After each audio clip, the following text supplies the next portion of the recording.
you're going to walk away. You want this house. They want to sell you this house. But you're going to walk away because of $317 that they're not going to give up. Well, lucky you guys. Everyone is blessed to see us on their screens again if you're on YouTube, or in your ear holes again if you were subscribed to the Tactical Agents podcast and you've wondered for months, where did those two guys go? And did they scam everybody in the real estate industry out of money? Are they living in Puerto Rico? Have they run away from their families to spend time alone together in Thailand? What's going on? I'm Mike. All of the above, actually.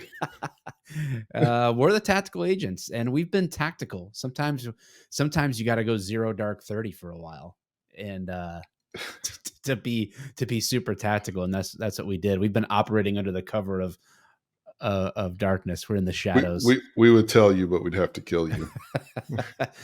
The real story on that is, initially when we started the Tactical Agents podcast, we were expanding our coaching program that we've done with our real estate team kind of more broadly. And we ultimately decided that spending a lot of extra time on individual or group coaching outside of our direct real estate group was taking away from the productivity of the group and our ability to lead them. So we just kind of hit the pause button because we wanted to make sure we were staying on mission and not losing focus. And I think we kind of regained some of that. And now with the Tactical Agents, instead of how can we get more coaching clients through this, we're just giving away the farm. Is that a good statement? I think that's pretty fair. Yeah. Yeah. I think. Go ahead. We're just gonna tell people stuff. Yeah, we're just gonna add value. We're gonna take all those secrets from the real estate industry and just tell them to everybody. Yeah. So. And what really inspired me personally to get back at this was I wanted to post, I tried to post and in a real estate group. I honestly, I'm a member of several of them. So I honestly can't even remember which one it was, but there's like 300 some thousand members. And I posted a framework for what you need to do. Like it was, I can't remember if it was a social media framework. I can't remember what it was, but if you know me, you know, I'm a big fan of sort of like breaking things down into like these categorical things, heuristics, and the post kept getting deleted. And I sent a DM to the admin, like, is there a rule that I'm breaking? It's like, oh, it sounded like you were self-promoting. And I'm like, I literally just made a post saying, if you want to grow your business, you need to think about these 4 things. I didn't list a website. I didn't say anything. I didn't offer. And they said, well, it sounds like that post is more like one of our VIP privileges.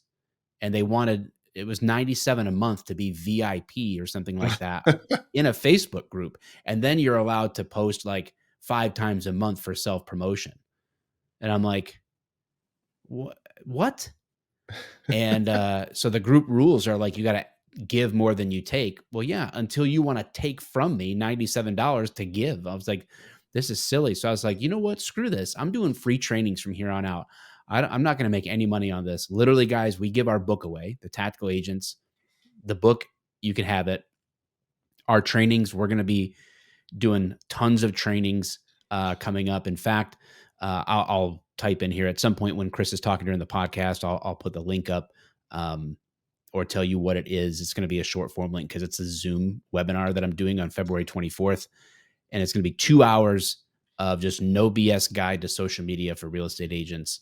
We're going back to the podcast, and you will also be able to do a couple more things going to tacticalagents.com. One is to join the community. We are going to build the biggest, baddest, awesome community of real estate agents who are looking to not be traditional, but to be tactical and improve their business. We're going to build that community. No strings attached. No products to sell. No coaching to sell. No recruiting being done. We're just going to add value. We're just going to help you grow your business, and we're going to give our training program away that is very valuable, called the Tactical Agent Academy. We usually would charge like $2,500 for that. We're just giving it away. And this is no bait and switch. We're just going to build relationships with realtors. And people are like, well, what's the motivation? The motivation is that we believe if we add enough value into your life and business, that you'll eventually want to do business with us, whether that's in the real estate space or the lending space. That's another thing that's changed. I don't even know if we were doing the podcast when we were doing lending, but No. now we're in the mortgage space as well, because we wanted to service our agents in our group well. Yeah, that's why. Did I cover that all? Is that a I think you did, and I wish people could be a fly on the wall when we have these conversations, because we were talking about starting the podcast back, and both of us were like, okay, we can do this, but on one condition: we never try to sell anything to anybody for any reason the whole time we're doing it. And yeah. and Yep. that was the commitment that we made to each other, and the commitment we are making to you guys right now. We will never try to sell you anything in the group and on this, what in the community stuff we're doing on the Tactical Agent Academy website. We are not selling anything. Yeah, the So industry is just rife with people trying to take advantage of agents. And we're going to talk about this on the next episode, but a stat just came out that 49% of all realtors are doing one home sale or less, one or none per year. And all that those is same people are insane. struggling, and they're paying for shiny object after shiny object, thinking that it's going to fix their business. And there's just not enough shiny objects to plug the leaky holes if you don't have solid principles and an approach. And so we want to offer that to people. We want to help shape the industry for sure. So there we go. I think that's like the announcements. Yeah, thank Yeah. you guys for listening to 10 minutes of complete useless information. Great Well, job. we have to kind of say hello again. We had to Right. explain ourselves, you know. Yeah. I put the link on the screen for those that are watching on the YouTube. You can subscribe to us there at the Tactical Agents, and it's a bit.ly link. So it's bit.ly/RE social impact. I don't know how else to do this. I'll link it in the description on the actual podcast that goes out as well. So just check the description. It'll be a link. You can register for free February 24th, 10 a.m. Eastern. And we will go through a whole bunch of stuff about social media. I'll give you a framework that you can jump right into and grow your business. But on today's show, we want to talk about when deals go south. Because if you've been in the business long enough, you've had a deal that starts to sour or has major challenges in it, and you got to know how to deal with it. So we are going to cover 4 ways to handle a deal that's going south.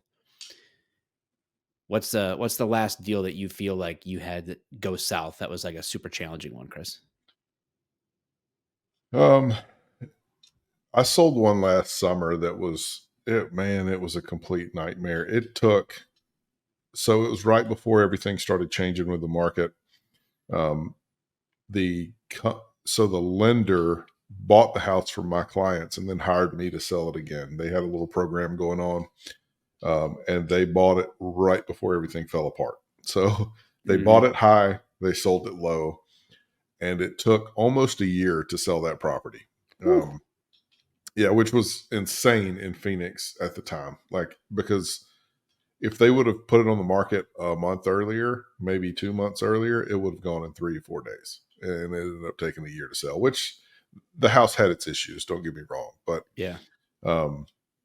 it was just this really, really crazy situation. And anything and everything that could go wrong did. Like, the buyers ended up being really difficult to work with. Like, their agent was super stressed, which nothing drives me more crazy than agents who take deals personally. Um, like, like you're trying to screw me. No, I want to sell this house too. I want to close. I'd like to get paid. It would make me very happy Yeah, you think I to want to get keep paid. extending this out? Right? Yeah. So, but yeah, it was just that's probably the most recent example I've had of something going just nuts. I know it's not very specific, but if I went too specific, then let's just say the mortgage company that bought it ended up filing for bankruptcy, and like it was nuts, man. I don't know. Yeah. I had this deal. Well, my wife technically had the deal. Obviously, I'm like kind of like we're partners in that. And normally, I don't know how it is in all markets what this is required, but in the state of Michigan, if you have a manufactured home that's on a foundation, you have to have what's called an affidavit of a fixture.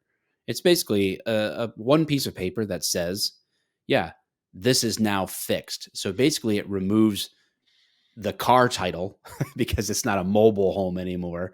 It's not Right. in transit. It's affixed to this foundation. And so our client had had this house for like 15 years, right? So you, you just assume like it's almost always has the affidavit of a fixture with it. Well, it gets uncovered that it doesn't have that. Then it became this deal where we we uh we got with the Secretary of State of Michigan, and the original title had never been transferred to our client. And so they would have to go to court to have the title transferred, right, to even track down who this person is or was or where they're at now. And also, they had the house categorized wrong at the township. So there was all sorts of issues, and we had to be able to, because the deal was going south, right? We had a couple that were buying the house that had already sold their house and moved in with family while they're under contract with this to try to like get this to happen. So if it didn't happen, we've got a homeless couple and probably around the hook for the EMD and all this other stuff, like just a bunch of stuff going the wrong direction. But we hung in there and we got it done. And a lot of these are the principles that helped us, and we hope they help you. So thing number one, be the calm voice of reason. Be the calm voice of reason. Tell us more, Chris. This was your point. So Yeah, here's the thing.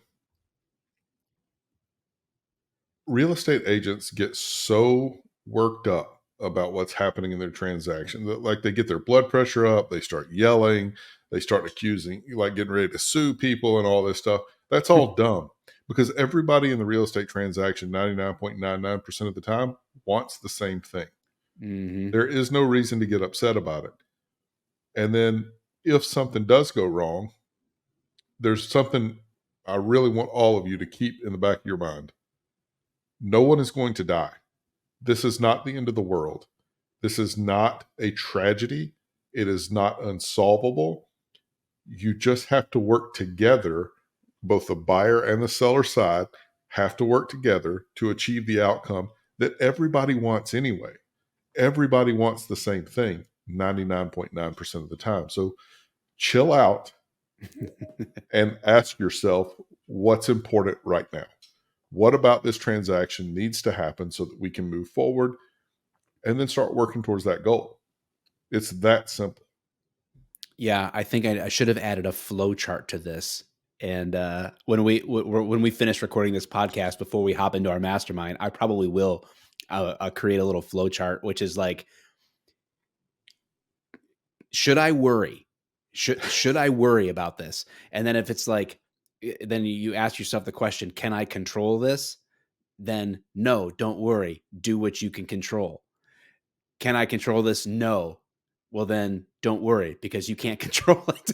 Like the the getting excited and you know going all Travis Kelsey to reference the Yeah. Super Bowl thing Right. and Yeah. yelling at your broker or yelling at the other agent doesn't put you in the game when the play is already done because you can't go back in time. So it's like, I think a lot of times people like lose their reasonability because they're trying to live in the past.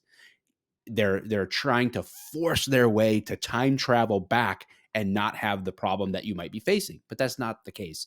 You can only go one direction, and that's forward. So you have to like, okay, let's Yeah. calm down and let's be This reasonable. reminds me of one particular deal that I did a few years ago. I was listing a house for a lender buddy of mine, and it was, I mean, it was a relatively expensive house, about $750,000, something like that. I don't remember exactly, but um, the agent that was working with the buyer, we had multiple offers. We didn't accept one.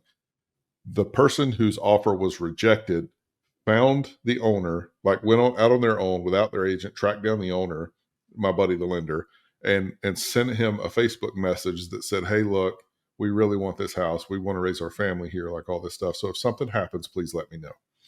He said, "Okay, will do." Well, and I don't recommend you have your clients do that, but it worked out for these particular clients because we had another contract and the other agent was just super difficult. And she came in and she listed all these repairs that she wanted made, which were all ridiculous ticky tack. Like she wanted like holes cut in the custom cabinets to reroute wiring and all kind, and it was just ridiculous. And I was like, I went back to her because my client had just had this message. He was like, "No, I want to sell it to these young kids that like are starting their family. They're like super nice. They're not jerks. I don't want to sell it to these other people anymore." I was like, "Okay, well, I'll see what I can do." And I messaged the agent, and she's like screaming at me and being stupid. And I was like, "We're not fixing anything." And she was like, "Well, what? Yeah, we're not fixing anything." "Well, if you don't, we're going to walk." "Cool. Have a good life." And she's Have a like, good "Well," life. so she starts yelling at me and screaming and cussing and acting stupid. And I said, "Lady, listen, why are you yelling at me? I am relaying the wishes of my client, just like you are relaying the wishes of your client. I have no control over what they decide to do. This is what he's saying he's going to do, and he's saying he's not going to do anything. That's the end of the discussion. It's not personal. I'm not attacking you." Right. And she was just like, "Oh my God, you're right." I was like, "Yeah, no, I'm pretty I good know. at this." But yeah, but so she ended up chilling out. We canceled the deal. They canceled the deal. They sent over a cancellation, and then we sold it to the young happy couple that was super excited about buying a house. He even sold it to him like he sold it to him for less, like because they couldn't qualify for more. So he was just like, "Yeah, sure, I'll sell it to you for this." And he was happy as could be. He went on to buy his next house, and it just worked out really good. But that's one thing. That's a kind of a long story, but it just reminds me. That's what all this reminds me about is people just Yeah. that agent ruined that deal for her clients by acting like an idiot. Yeah. I agree. All right. Number two, remember what the goal is. I think this is kind of related in a lot of ways. The goal, everyone in a real estate transaction has the same objective in mind. The ultimate end game, someone is selling a house, someone is buying a house. So that transaction happening is in everyone's best interest ultimately. So whereas we tend to view real estate transactions as two competing sides, that doesn't make any sense because at the end of the day, everybody is supposed to win. The goal isn't one person to win, one person to lose. It's for everyone to make the transaction happen. Like the once you negotiate what the deal is, and again, they're you're not going to negotiate and sell your house and lose. Like that's not real. Otherwise, you just don't sell the house for those terms. But if you agree to those terms are for some reason ultimately what you want right now or what you need right now. And so the transaction closing is the goal. And I think reminding people of that, like if you can rein yourself in, be calm, be reasonable, and then just remind everybody what the goal is, right? And this is where you don't want to start splitting hairs over small things. You don't want to like get get word that oh well they're not going to fix this one thing that we wanted them to fix, and it's going to be $317 is the quote. Well, I'm not doing that when you're buying a $400,000 house. Like, Mhm. you're going to walk away. You want this house. They want to sell you this house, but you're going to walk away because of $317 that they're not going to give up. That's deviating from your goal, right? Like, get to the goal. And of course, we're not talking about unreasonable things. Like, we're not talking about the foundation needs a complete overhaul and it's going to be $48,000 and they're not willing to fix the foundation. Right. I'm not talking about fundamental problems that would prevent you from buying a house, but we're talking about we're already under contract. This is the context. We're not talking about like what you negotiate ahead of time. We're talking about things you already agreed. This is what the goal is. Now everybody just needs to navigate any challenges that come. And it's helpful when you're like, okay, what are we trying to do here at the end of the day? And there's like always a solution. There really is. There's almost always a way to make a transaction work. So remember what the goal is. Yeah, that reminds me. I'm going to go into another story. I was dealing with an agent. Um, this was early in my career. Like I had just started. I was probably like a year and a half, 2 years in, and my seller had moved out of state, and there was when they moved out, they had taken all the nails down from where they had hung the pictures or whatever, and there were a couple of little nail holes, right? And Yep. the agent was like, "Well, we need you to patch all those," and I was like, "Yeah, he's already moved out. Like, it's no big deal." Like, and he's like, "Well, we're gonna not close until these are patched," and I was like, "So your professional opinion is that you're going to tell your clients that their best course of action in this situation is not to go spend $12 on a thing of spackle and patch the holes themselves if it's that important. It's that you're going to cancel this deal over $12 worth of spackle." And he was like, "Well, yeah, if that's what we got to do, that's what we got to do." I said, "Well, I mean, I guess you can tell your clients that's because my clients aren't driving back from, Maryland to Arizona to To patch some spackle. holes." And, and he eventually, obviously his clients were like, "No, we're not doing that. That's stupid." He of course made it out like, "Oh, my clients are going to be so magnanimous and allow this deal to go forward over this terrible, terrible situation." But Right. his clients were just like, "No, we're not canceling the deal over that." And he was up in arms. Like again, it goes back to the same thing about agents overreacting to nonsense. Yeah. But Yeah. I agree. All right. Number 3, how can we make this work? I think that's a good question to ask to another agent. How can we make this work? And it's a disarming question, and it comes from, you know, a place of having a good attitude. Like, you have to seek a resolution, not not try to not try to be confrontational. Like, there's very little need, if ever, to be confrontational with your other real estate agents on the other side of the transaction. If your attitude is how can we make this work, it's more of like a disarming question. Like, what do we need to do? What are our options? And like, let's work through this. How can we make it work? And this has saved me more times than I can count, even with a title company. Like, well, or that affidavit of a fixture or something like that. Like, you when we had that conversation with the township was basically saying, you're out of luck. We're not going to give you a piece of paper that you need to give to the Secretary of State guy, and the Secretary of State guy is saying, I will not do anything without this. So what my wife did was went down there and literally walked into the office and sat with those ladies at the assessor's office and said, how can we make this work? There has to be a way. We can't hold a human being prisoner in this house forever. There has to be a way for you to write down something that you can be satisfied with and the state of Michigan can be satisfied with that will serve this person in the community. There has to be a way.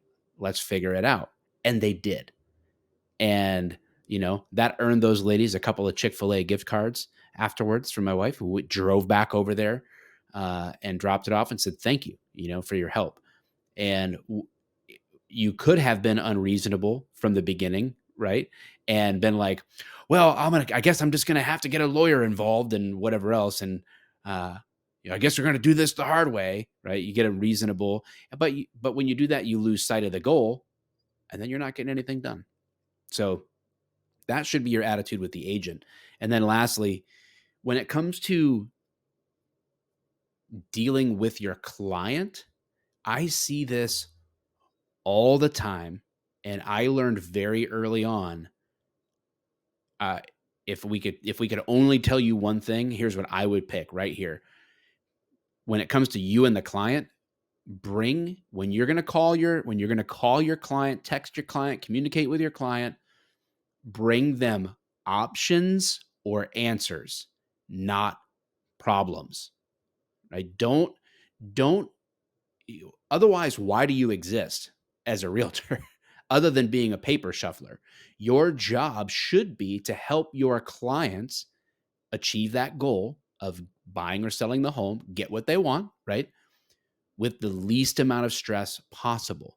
You're handling all of the stressors, right? So that they don't have to. You want to make it smooth for them. And so I have seen so many new agents or young agents or just dumb agents, if I'm being blunt, is as soon as there's a problem, the title company reaches out and says, hey, we don't have an affidavit of a fixture. It doesn't exist. And then they're texting their client while they're on the phone with the title company. Well, guys, we got a big problem. It's like, why are you piling needless stress on your client, right? You can sit there with a title agent. You can go to the township. You have a buyer's agency agreement or a listing agreement that allows you to represent your client in this contract. So you can handle this stuff.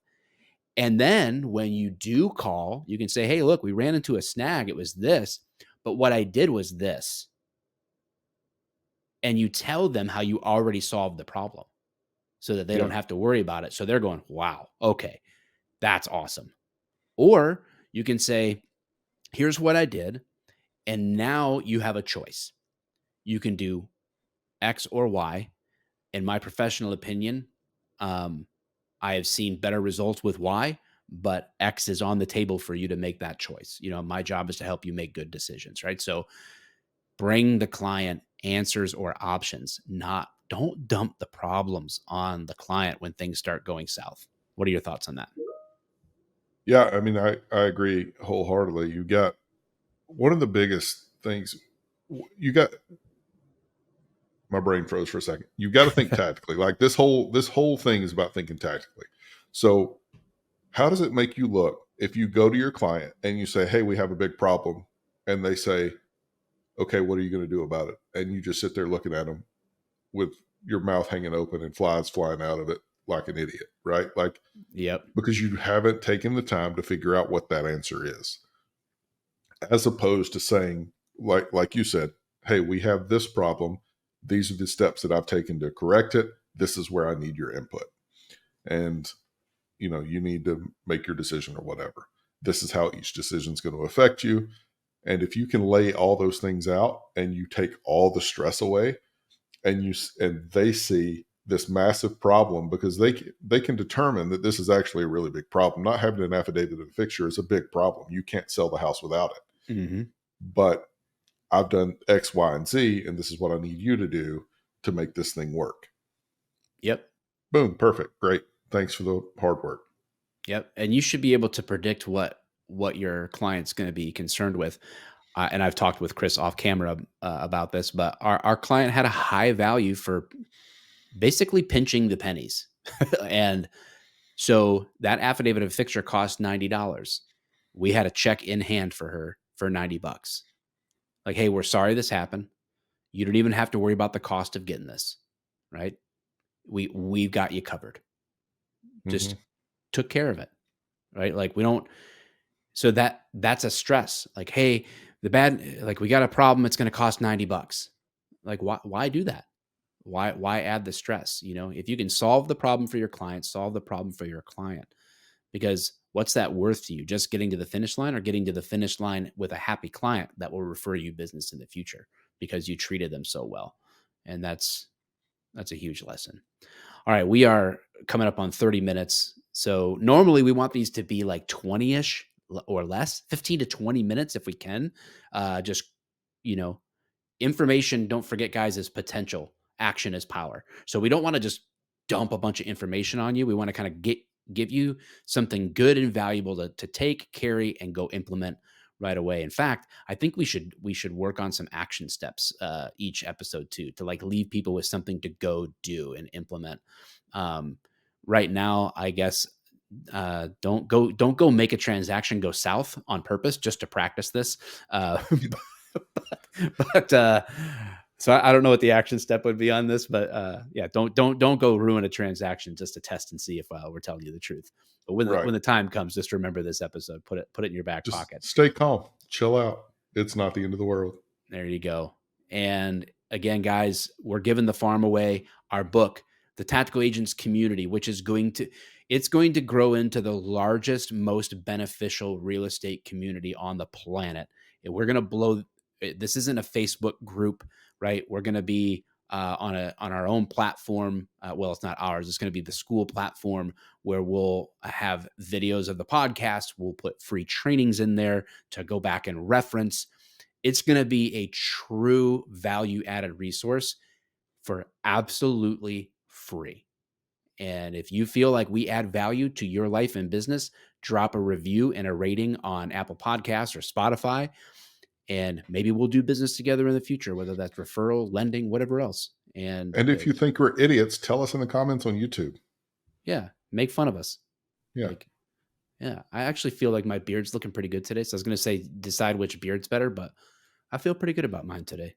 It's good. Yeah, it does look nice. All right, guys. Well, we will see you next week and every week thereafter, moving forward to the Tactical Agents. We're excited to be back with you.